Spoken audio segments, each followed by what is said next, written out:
Hello, everyone. I thought maybe I should take the time and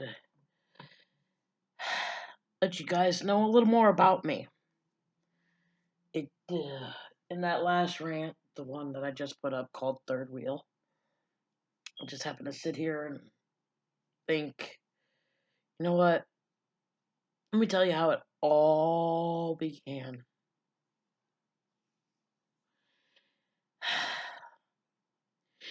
This might actually be kind of a long video because I'm going to tell my story. I'm going to sit here and I'm going to tell you all how my BPD came to be, how I came to be. I'm just going to sit here and tell you my life story. And believe it or not, how I got to be the way I am starts way before I was even freaking born. Starts before my mother was even born. Starts a long time ago. When my grandmother, my mom's mom, was young.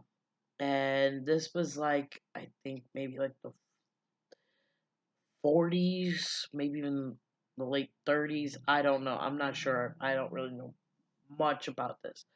All I do know, it was the era where if you have children out of wedlock, you don't get to keep them.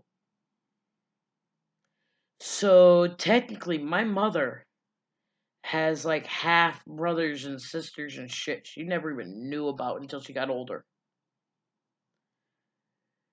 My mother was the first one my grandmother got to keep. And because of that, my grandmother had no idea how to raise a child. So basically, my mother raised herself. And it seems like that pattern with have a child, don't know what the fuck to do, have the child raise themselves is like hereditary. Because years later, my mom and dad, well, my mom met my dad when he was a child, believe it or not, because my mom is 9 years older than my dad. Now, this year, 2018, my dad would have been 58 if he was alive. And that blows my mind.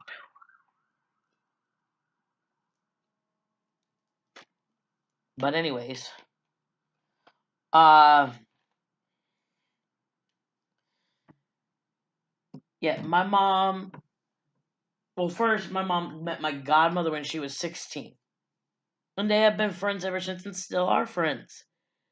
They're on their, 16, yeah, 51st friend anniversary this year.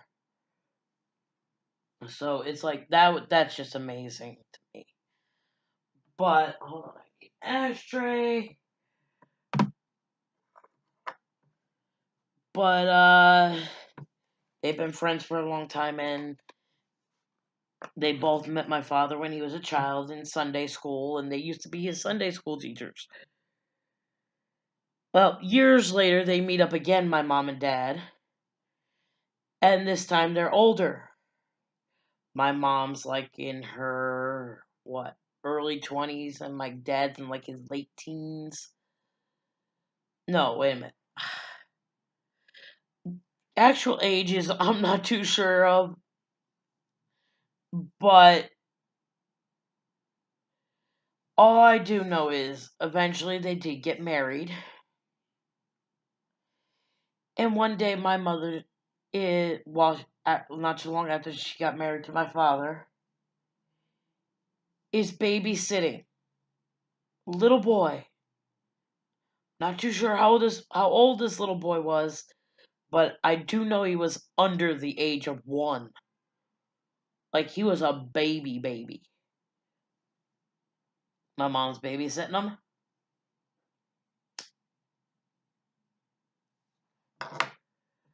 Comes home to my father, looks at my dad, and says, "Hey, I want to have a baby." My father's like, "What?" "I want to have a baby. That baby was so sweet. Oh my God, I want a baby." What my mother failed to realize is babies don't stay babies. They're not living dolls. So what does my mom do? She proceeds to flush her birth control. 9 months later, hi, I'm here, hi. That's why I say I will never have children. I'm smarter than my mother was. I can barely take care of myself. What makes me think I can take care of a child? I am not that stupid. Oh, I was born, and about 3.5 years later, my father comes out of the closet. Yes, you've heard right. My father one day just up and left me and my mom. Went over to his mother's house, took the tax rebate money that was in the cabinet. Well, his half of the tax rebate money. Left my mother's half. Went over to his mother's house. My mom went to my grandmother's house, knocked on her door. "Hey, Agnes." "Yeah, Norris here." My grandmother looked at my mother and bull-face fucking lied. "No, I haven't seen Norris in a couple of days. Why? What's up?" "Oh, I don't know. He just disappeared. I woke up this morning and he was gone." So my mom gets a phone call from my father. I think maybe like a couple of days later. Said, "We got to meet up. We got to talk. I want to tell you why I left." So one day, and I heard this story. It was fucking hilarious. One day, like I said, I had to be like 3.5. I didn't know what actually happened. My mother had to tell me what happened. We go to a local playground, and we're at this playground. My mom and dad are up on the bleachers while I'm in the softball uh field, pretending to play baseball, pretending to hit a ball and run around the bases and shit. While my mom and dad are up on the bleachers, passing a joint back and forth, getting high as fuck.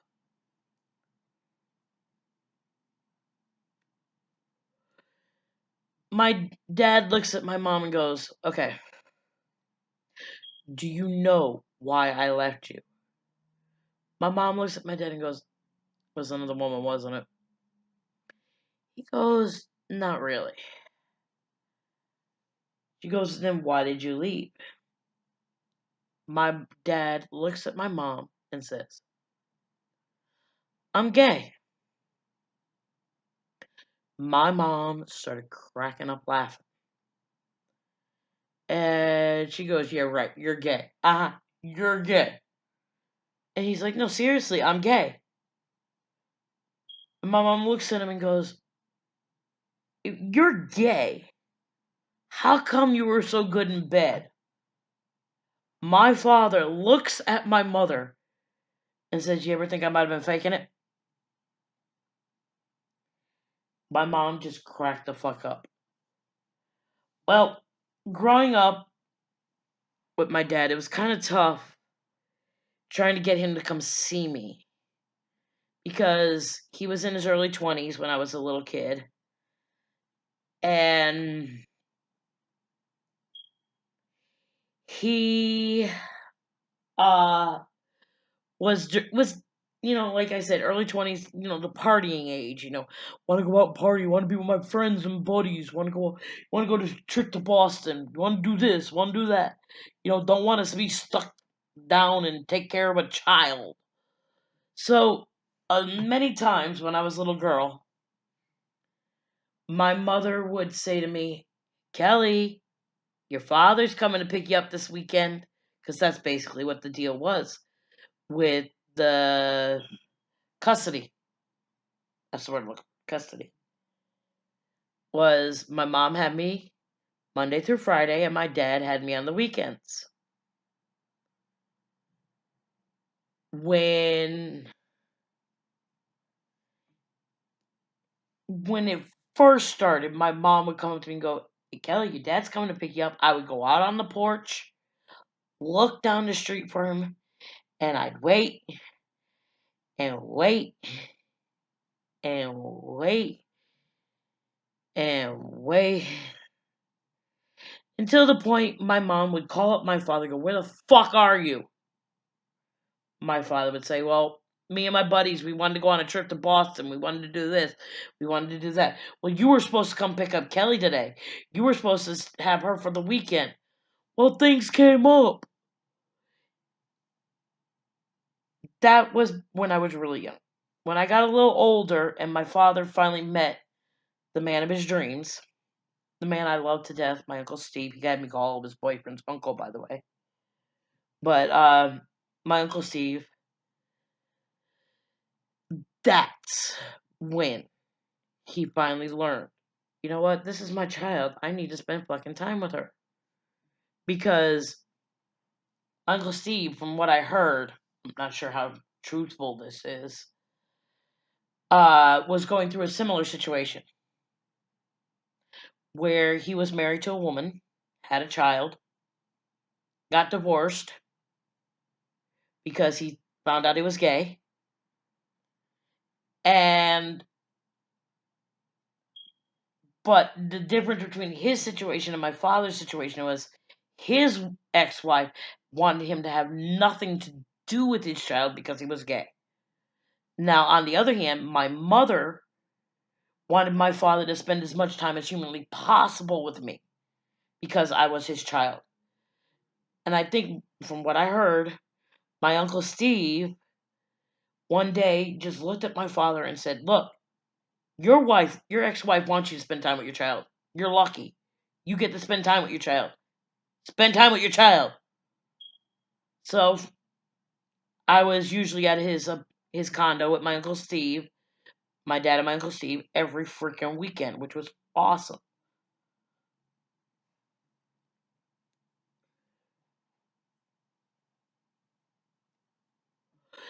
Now, I was diagnosed with ADHD when I was 5. Uh I was in first grade, and this is how they found out I was ADHD.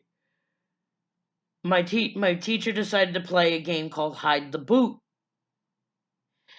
where she had a little plastic boot, and all us kids would put our heads down on the table, and then she'd hide the boot somewhere in the classroom. She'd say, "Okay, go look for the boot. Whoever found the boot got like a little treat or something." So, where did I think she hid the boot? On top of the fucking bookshelf. Several times I climbed up, jumped down, climbed up, jumped down, climbed up, jumped down. Uh, so they called my mother in. She still had my father's last name at the time. Like, "Mrs. Verrier? Yes. We need you to come down to the school. Your child is jumping off the bookshelves." Well, they started me out with, when they found out I had ADHD, was half the day, the first half of the day at school, I was in kindergarten. Even though I was in first grade, I was in the kindergarten class, playing, laughing, having fun. Second half of the day, I was in first grade. Then they realized that's not working. We need to send her to a different school. And from that moment on, I was in special ed.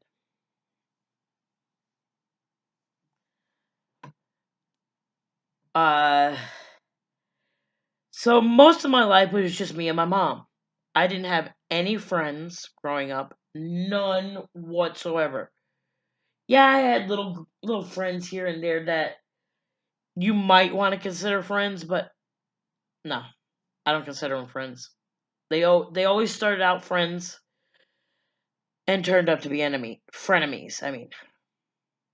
I mean to the point where I was getting my ass handed to me every day.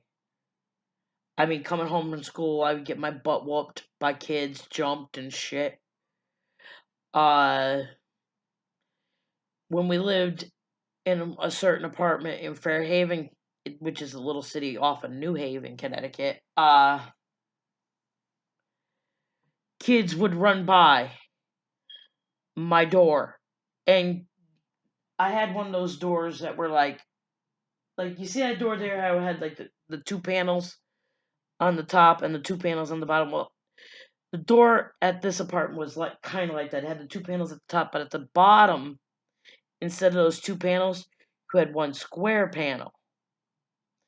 And the kids thought it would be funny, kids in my neighborhood, that when they were on their way to visit the kids that lived upstairs from me, to run by, and as they ran by, kick that little panel on the door to the point where one day that panel just popped right the fuck out.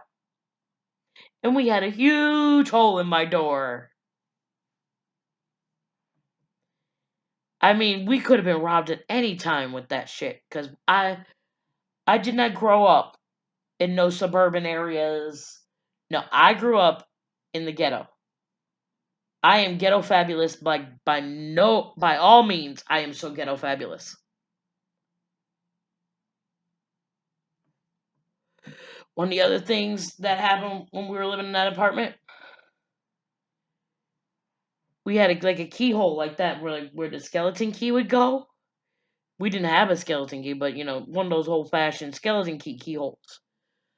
And one day, me and my mom are sitting on the couch watching TV, and the couch was like, say, like the end of the couch, like right there. Oh, way off.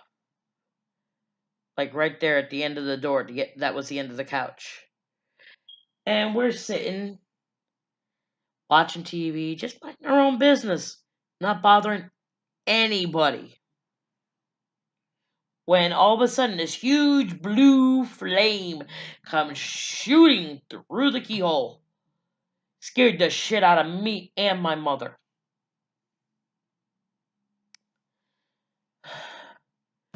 Meanwhile, while all this is happening with me, with my own problems, being picked on, teased, tortured, feeling like shit, my mother was going through her own damn depression and didn't even freaking know it for years.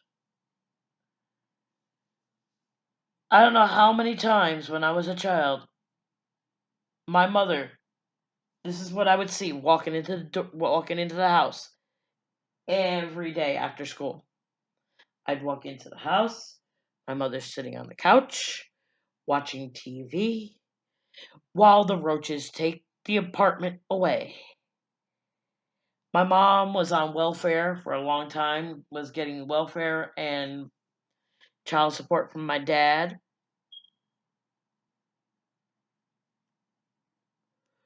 She never really had like a steady job for a long time, at least while I was alive. I mean, when before I was born, she's had several jobs. She worked at a cigar factory. She worked at, I don't know if anybody here remembers, but the store that was where Kmart came from was Kresge's. Her and my dad worked there at one point. Uh, but it's like after my mom and dad got divorced, she really didn't have that much of a job until I was more of a teenager.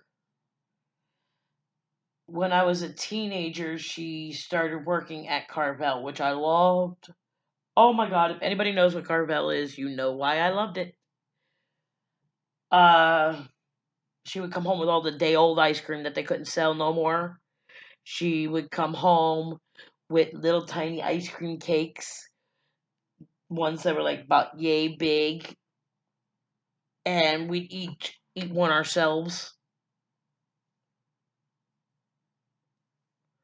Plus, because her boss, the manager of that Carvel, knew that they were going to be going out of business pretty soon. He didn't say nothing to the employees, by the way. Gave all the employees a 50% discount on everything in the store. So if I wanted anything in that Carvel, all I had to do was ask my mom.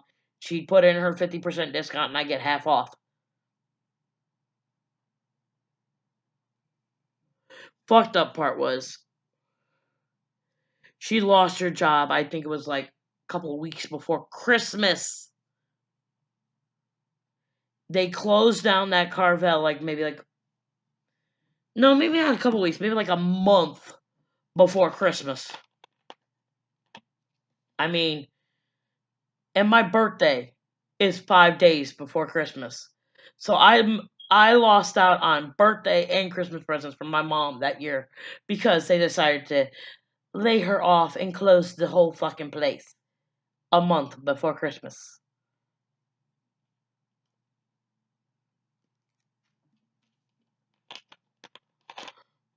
Um so here I am.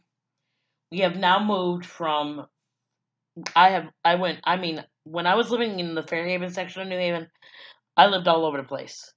I lived in several different apartments all over there. Me and my mom were always moving. But we finally found a place in a different city, not too far from here, called West Haven. And we were living there.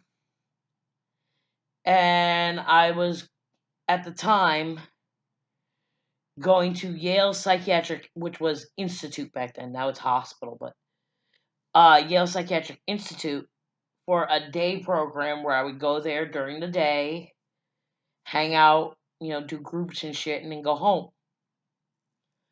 One day, me and my mom got into a huge fight.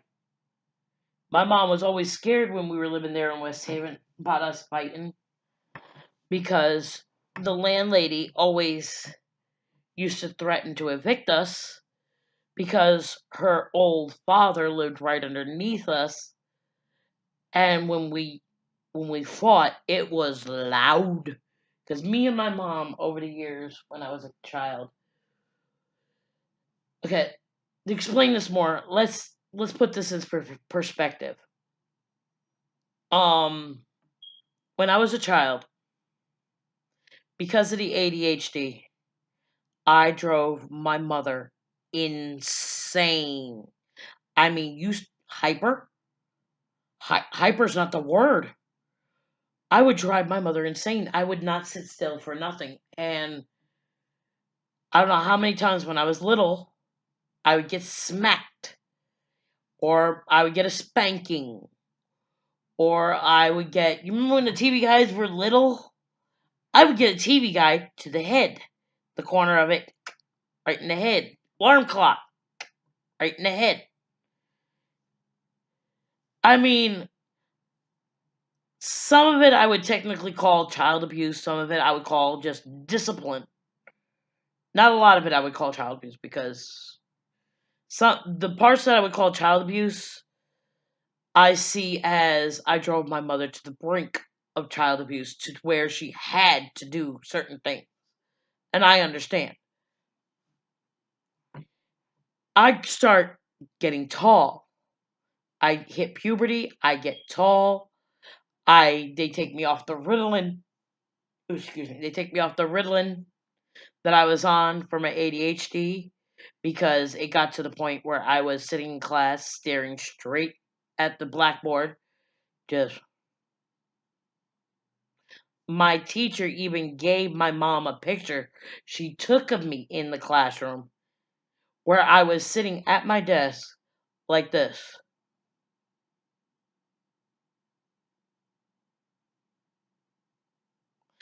And it looked like I was about to pass out on the desk. So that's when they decided to take me off the Ritalin. Then I hit puberty. And I just started gaining weight. And I started getting taller. And more weight. And taller. And more weight. To the point where all of a sudden, now I'm taller than my mom. And it would get to the point where my mom, I always knew when she was getting pissed off. She was sucking her bottom lip, and I always knew it. She'd start getting mad, and she'd be like, "Kelly," and that bottom lip would go in. And I guess you could say I had flashbacks. I don't know. But all I knew is when that bottom lip went in, I was about to get smacked. So when I started getting bigger and taller than her, and I saw that bottom lip going in when I was a teenager, I would, and I don't condone this. I'm not proud of this whatsoever. But I'd see when I got, like I said, when I got bigger and taller than her, I would see that bottom lip go in. And I don't know if I had flashbacks or what, but all of a sudden I know is something clicked in my head that said, smack her before she smacks you. And that's exactly what I did. I hauled off and whacked her once so many times. We would get into such huge knockdown, drag out fights that my mom at one point would like go into her room, close the door, sit on the floor with her back up against the door, screaming and yelling at the ceiling, hoping the neighbors would hear her, yelling, "Call the cops! Call the cops! Someone call the cops!" And no one ever did. So, um, when I was younger, like I think I was like, oh, how old was I? I think like 12, 13, when I found out the unfortunate news that my father was diagnosed with HIV. A couple years later, on my 14th birthday, me and my mom get on a Greyhound bus because he had to move from Connecticut down to North Carolina where it was warmer because the cold weather up here were making him sick to the point where his immune system just was completely fucked up. And he couldn't take the cold weather up here. So him and my Uncle Steve moved down to North Carolina. So on my 14th birthday, me and my mom took a 14-hour ride. I think it was 14 hours. I'm not sure. Down from New Haven, Connecticut to Wilmington, North Carolina to spend Christmas with my dad and my Uncle Steve. Unfortunately, that was the last Christmas I ever spent with my father. This is why the holidays are always so hard for me. It has been, what, 22 years now since he's passed away? No, my bad. 24. 24 years since he passed away. And it still breaks my heart. I love my father with all my heart and soul. Hold on one quick second. Okie dokie, I'm back. Reason I got up was I wanted to show you guys something. This, you can't see my dad really well, but you can see my Uncle Steve. This is a picture of my dad and his boyfriend, my Uncle Steve.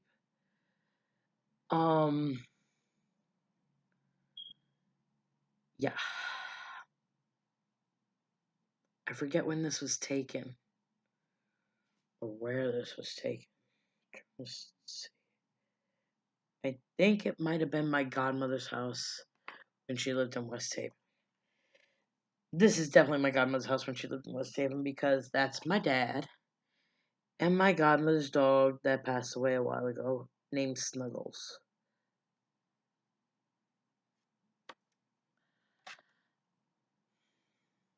So we went down to North Carolina for that Christmas, and my dad actually came up to visit one last time, or I think the following February in '95. No, '94. I bet '94. Because we went down to North Carolina in December of '93. August 30th, 1994 was the day my dad passed away. He had finally gone full-blown AIDS. Now, I was only 14 when he died, and everybody thought I was a little young to know exactly what he went through the months before he died.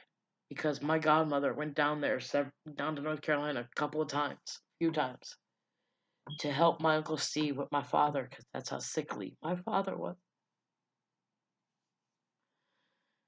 But when I got older, I was told what my father went through those last few months. And it's heartbreaking because my father, the man who was able to make me laugh no matter what, always put a smile on my face, was no longer himself.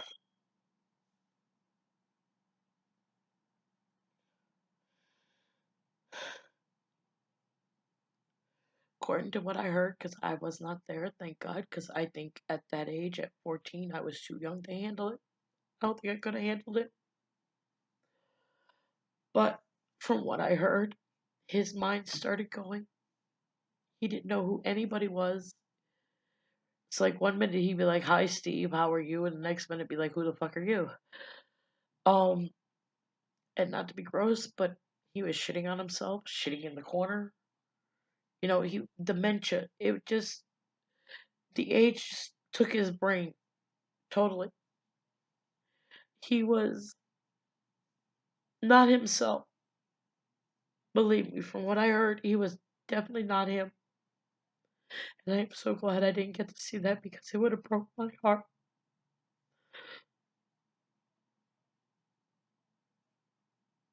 August 31st, 1994. Me and my mom, we've always been poor. Very.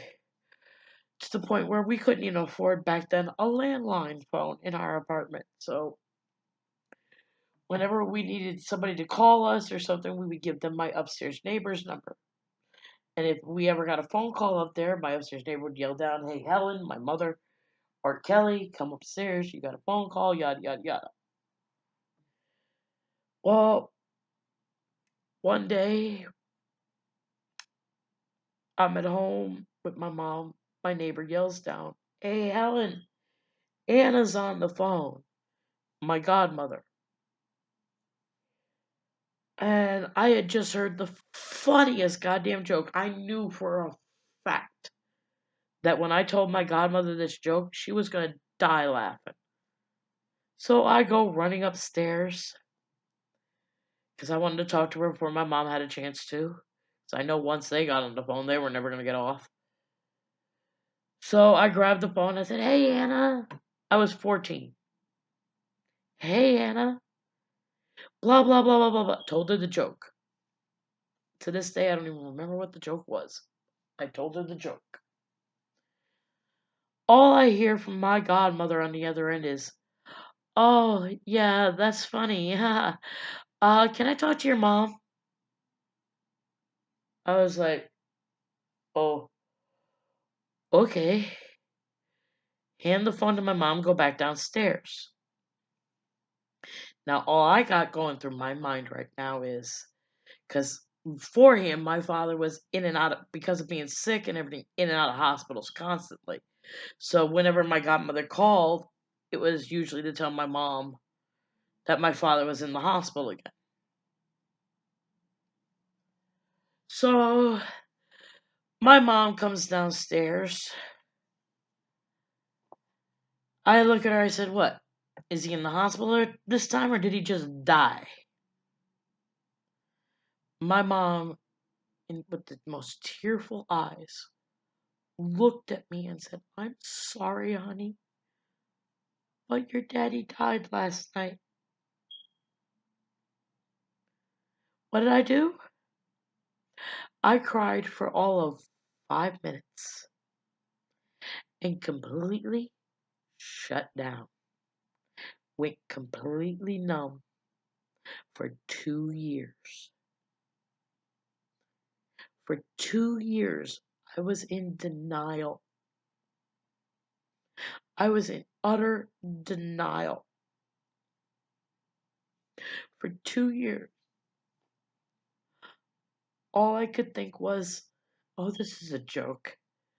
This is a fucking joke. One day, my dad's gonna show up at my door and go, haha, got you. And I'm just gonna laugh it off, and it's gonna be a huge joke. It's just one big joke. 2 years later, we moved from that apartment to West Haven. And I was 16. And like I said, I was going to Yale Psychiatric Institute for the day program. And me and my mom got into a huge fight. And I left 4 hours early for the day program. Got on the bus and just went. Got to Yale Psychiatric Program Institute, my bad. And in the waiting room, because it is a mental hospital, but they had like a day program. So they had the doors locked. I couldn't go in until it was time for the day program. So I'm sitting in the waiting room where the security guard is. And I'm laying on one of the couches in the waiting room. Sorry, my roommate showed up and I didn't want to, get into an argument on video right now. But like I was saying, I was laying on the couch. I showed up like 4 hours early, crying my eyes out. Just couldn't stop crying. Just couldn't. I finally just broke. After 2 long years, I lost it. Next thing I know, the security guard is calling my clinician upstairs.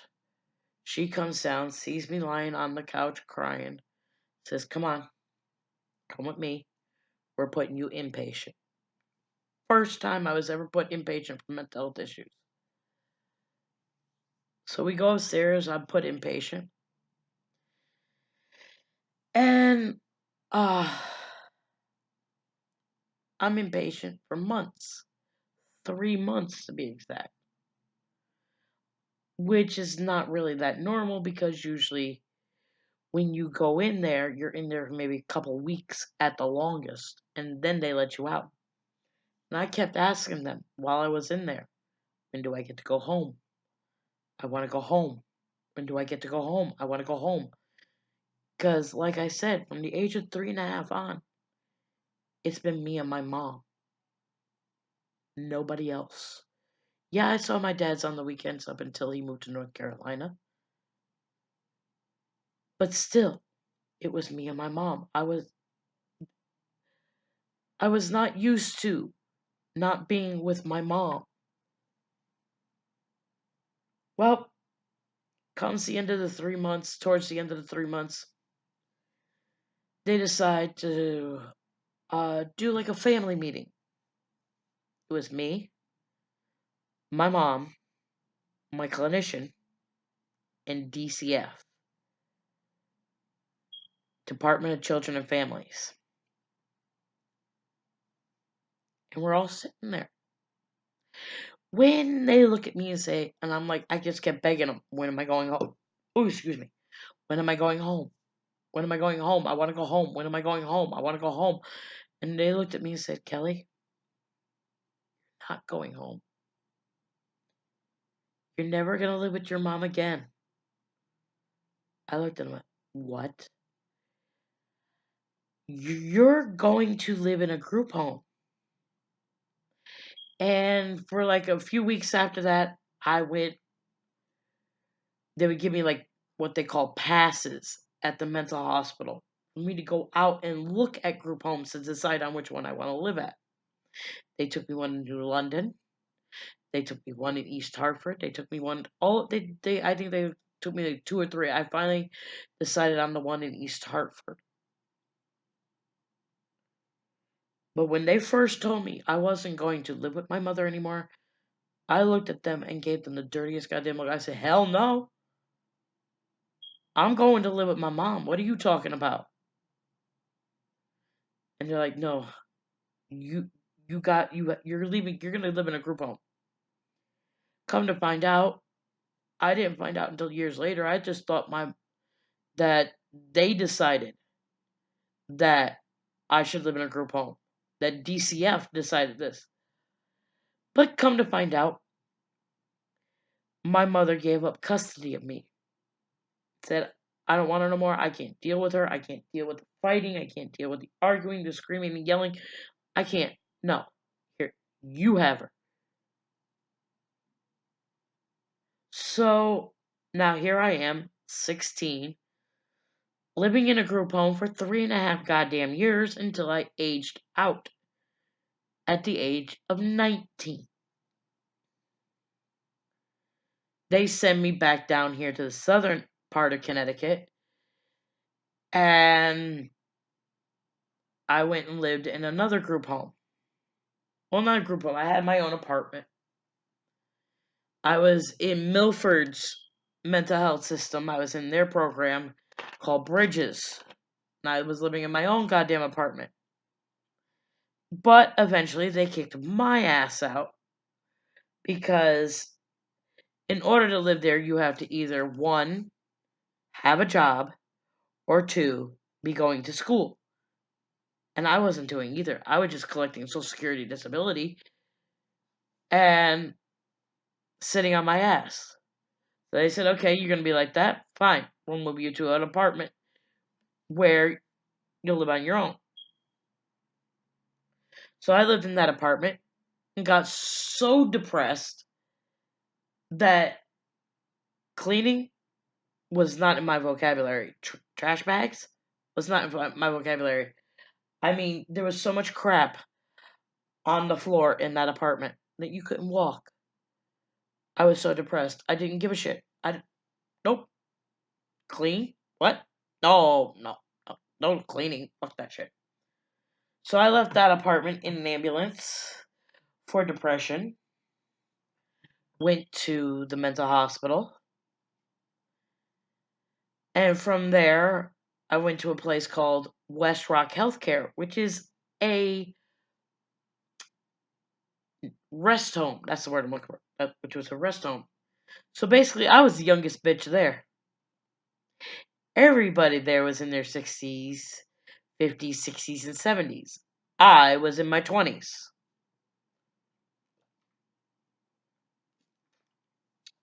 But that place sucked so bad that I signed myself out AMA against medical advice. And said I would rather be homeless than live in this dump. It was so bad that my mom, whenever she would come to visit me there, said the minute she walked into the place, it had a stink of piss. They weren't giving me my meds right, or nothing. They gave me my meds when they felt like it. So when I left there was something going on the green downtown in New Haven called Tent City, where all the homeless people set up tents to protest that they weren't getting decent treatment. So, and I knew some of the people down there. So I go down there and I say, hey, can I get a tent? And dude I knew said, here, you can stay in this one for tonight. So I spent one night on the green in a tent. Next morning, I get up, go down to Connecticut Mental Health Center, where I go now for my therapist, and I look at them and I start crying. And they say, what's wrong? I said, I'm homeless. I have nowhere to go. I don't know what to do. Hold on, quick second. My tooth is bothering me and I need to take. So where was I? I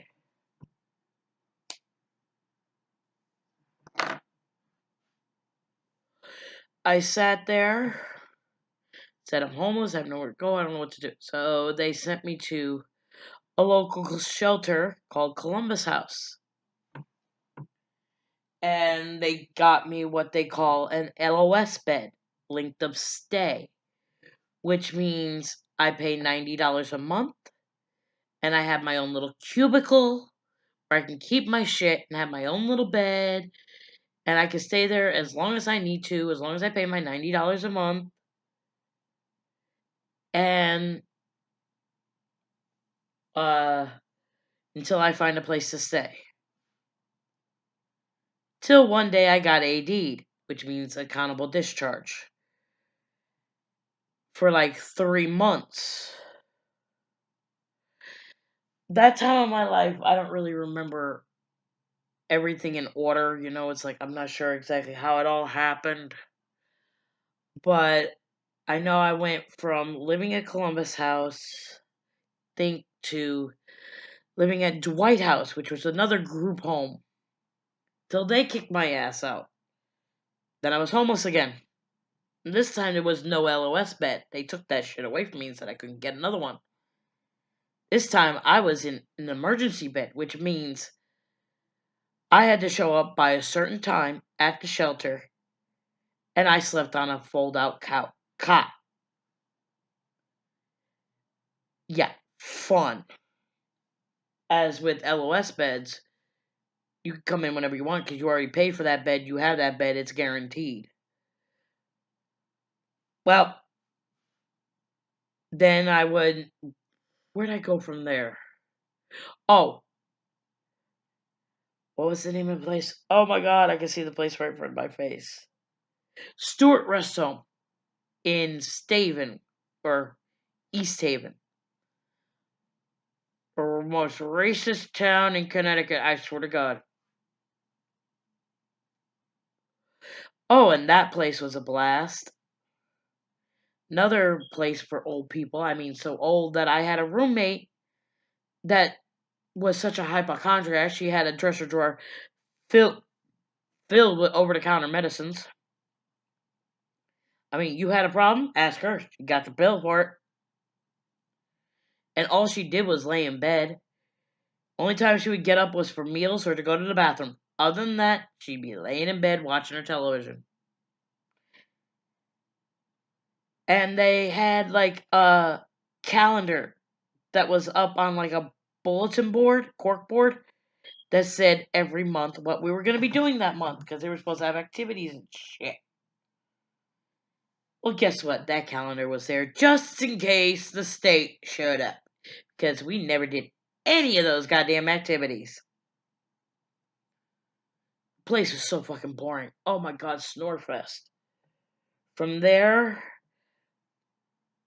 I moved into an apartment with Continuum. There's a place for people with mental illness called Continuum Care. They have like apartments and things around Connecticut, or more locally New Haven. And I lived in that apartment with a roommate for just so long. And then they were this close to tossing me out of that place because I wasn't keeping it clean enough. When I used to go to this place called Fellowship Place, where it's basically a clubhouse for people with mental illness to help them get housing, jobs, go to school. They have like a whole art thing going there called Artship. They had like they have things going on Monday nights like dances and shit. And I recently quit like maybe like 6 years ago. I had gone for like 15 years of fellowship. But anyways, um and I found out from fellowship because they had their own housing that me and my mom were about to move back in together for the first time in years. I mean, last time I actually lived with my mom was right before they put me inpatient at 16. And I think now I was like what, 23? when this happened, so it was like the first time in years that I lived with my mom. So they had like a 2-bedroom apartment available for me and my mom to move into. Moved in. Didn't last very long. That's the thing with me and my mom. We're good together, as long as we're not together too long. The longer we're together, the more likely it is we're going to end up fighting and screaming and yelling. So my mom said, the fellowship found her another apartment. She moved to that one, and I stayed in the apartment we were in until they could find me another apartment. So I moved from there. I moved into another apartment around the corner from that one that fellowship owned. Fuck it. Why am I saying apartment? Room. Oh, I hated this place.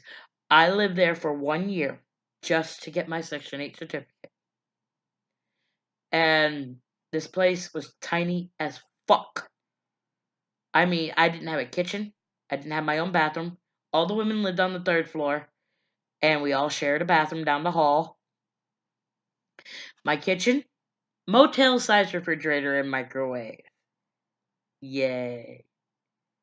Didn't have cable, because every time I tried to get cable hooked up, there was some sort of problem because, according to Comcast, they had like talked to the landlord or something because it was like a multi-box that would hook up everybody or something. I don't know. I was totally fucking confused. Didn't have internet. There was a hotel across the street though, so I was constantly sitting on my laptop trying to get the Wi-Fi from the hotel. And that place was boring as fuck. I hated it. It was small. It was tiny. I couldn't stand it. Stayed there 1 year, like I said, just to get my Section 8 certificate. Then found this place where I'm living now, the one you're looking at. Hello. On Craigslist, where I have a chinky bitch for a slumlord. I'm sorry, she pisses me off.